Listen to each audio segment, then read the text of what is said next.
Guys, మా స్వామివారు వచ్చేసారు నన్ను తీసుకెళ్ళడానికి, మొక్కుబడి తీర్చేయడానికి. అలా మా అత్తారింటికి వెళ్ళంగానే ఇలా ఎదురుగా మా అమ్మమ్మ వచ్చేసి దిష్టి తీసింది. అమ్మమ్మ అంటున్నావేంటి అనుకుంటున్నారా? అంటే మా అమ్మమ్మకి పెళ్ళైన 20 years వరకు పిల్లలు లేరంట అండి. ఫస్ట్ మా బావగారు, తర్వాత 7 years గ్యాప్ ఇచ్చి మా వారు పుట్టారు.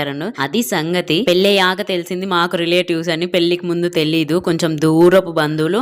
ఆ వేలో చూస్తే నాకు అమ్మమ్మ అవుతుంది. ఇంకా జర్నీ చేసిన తర్వాత చూసారా మా స్వామివారు ఇద్దరు పిల్లలు ఎంత హాయిగా నిద్రపోతున్నారు. నెక్స్ట్ డే లేవంగానే పూజకు సంబంధించిన సామాన్లన్నీ తీసుకొని, అంటే మేము వెళ్లే ప్లేస్ ఏంటి అంటే తిరునాళ్ళ టైంలో చాలా క్రౌడ్ ఉంటుందండి. నార్మల్ టైంలో ఎవరు ఉండరు. ఎప్పుడన్నా మొక్కుబడి తీర్చుకునే వాళ్ళు ఎవరన్నా ఉంటే స్వామివారిని ప్రత్యేకంగా అంటే పంతులు గారిని పిలిపించుకొని స్వామివారికి పూజలు మొక్కుబడులు తీరుస్తూ ఉంటారు. ఇంకా ప్లేస్ వచ్చేస్తే గుంటిగంగా శ్రీ ఆంజనేయ స్వామి టెంపుల్, అంటే పొదిలి గాని చీమకుర్తి సరౌండింగ్స్ లో చాలా ఫేమస్ అయిన టెంపుల్ అండి. చిన్న గుడి అయినా సరే చాలా మహిమగల్ల ఆంజనేయ స్వామి. పైగా మాకు ఇంటి దేవుడు కూడా ఆయనే కాబట్టి వాగులు దాటి వంకలు దాటి కొండలు దాటి కోనలు దాటి అన్నట్టు ఆటో మాట్లాడుకొని వెళ్ళాం. ప్రాపర్ గా రోడ్ ఏమి ఉండదు ఇక్కడ. బైక్ పైన అయితే ఇంకా ఫాస్ట్ గా వెళ్ళొచ్చు అనమాట, షార్ట్ కట్స్ ఉంటాయి. గ్రీనరీ అయితే ఎంత బాగుంటదండి, పొలాల మధ్యలో ఎంత ప్రశాంతమైన వాతావరణము. అలా వెళ్ళంగానే ఇలా వచ్చేసింది, అప్పుడే వచ్చేసామా అనే ఫీల్. చూసారా చిన్న టెంపుల్. తిరునాళ్ళ టైంలో అయితే చాలా క్రౌడ్ ఉంటారు. అన్ని పెట్టుకున్నాను కానీ పొంగల్ పెట్టి గెరిట మర్చిపోయానండి. చెప్పానంటే మా వారు సీరియస్ అయిపోతారేమో అని చెప్పేసి చెప్పలేదు.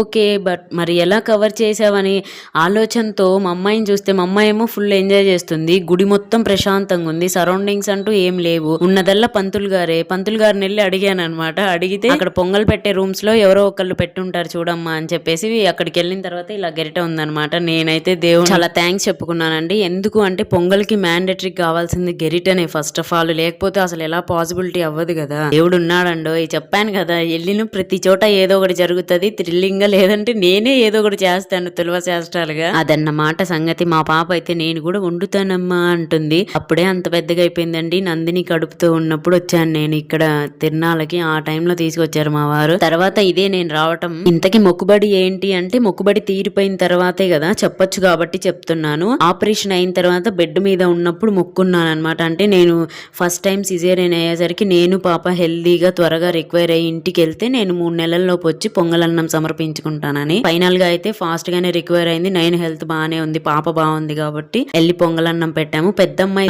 డెలివరీ టైంలో ఏంటి అంటే, నార్మల్ డెలివరీ అయితే ముక్కు పెసరు పెడతాను 3 నెలల్లోపు అని చెప్పేసి ఉత్తరవరం దగ్గర జమ్ముల పరమేశ్వరి దేవి అమ్మవారు ఉన్నారు, ఆమెను మొక్కొని అలాగే సమర్పించాను కూడా. నేను 3 నెలల్లోపే వెళ్ళి ముక్కు పెసరు కూడా పెట్టాను ఆ టైంలో. ఫైనల్ గా దేవుడి దయ వల్ల అయితే నాకైతే 2 డెలివరీస్ 2 ఎక్స్పీరియన్సెస్ గా హెల్త్ గానీ పిల్లలు గానీ చాలా బాగున్నామండి. ఫైనల్ గా అయితే పూజ మాత్రం భలే జరిగిందండి. అందుకే పూజ చేసేటప్పుడు ఎలాంటి వీడియో అలా ఏం తీసుకోలేదు నేను. మంచిగా మనస్ఫూర్తిగా తృప్తిగా పూజ చేసిన తర్వాత ఊరుకుంటామా, పూజ చేసేంత వరకు బాగానే ఉంటాం. పూజ చేసి అలా బయటకు వచ్చామో లేదో వ్యూ చూస్తే చాలా బాగుంది. ఇంకా అలా ఫొటోస్ తీసుకొని ఇలా కబుర్లాడి అలా ప్రసాదం తిని ప్రశాంతంగా మళ్ళీ రిటర్న్ వచ్చేసామన్నమాట. ఇంకో విషయం ఏంటి అంటే, ఈ రోజుల్లో స్ట్రెస్ వల్ల కానీ, ఎక్కువగా డ్రింక్ చేయడం వల్ల కానీ, ఉన్న పని ఒత్తిడి కానీ, కల్తీ ఫుడ్ వల్ల కానీ, అంటే మగపిల్లలు పుట్టే శాతం తగ్గిపోతుంది. అది మేల్ లోనే ఉంటుందండి, ఫీమేల్ కి సంబంధం ఉండదు. ఆ విషయం చాలా మందికి ఎందుకు అర్థం కాదో నాకైతే తెలీదు. అదైతే వాళ్ళ విజ్ఞతకు వదిలేద్దాము. మనం అయితే ఇంకా మళ్ళీ ట్యాగలు తీసుకొని వచ్చాను, మధ్యలో చెప్పడం మర్చిపోయాను. ట్యాగలు తిన్నారా ఎప్పుడన్నా?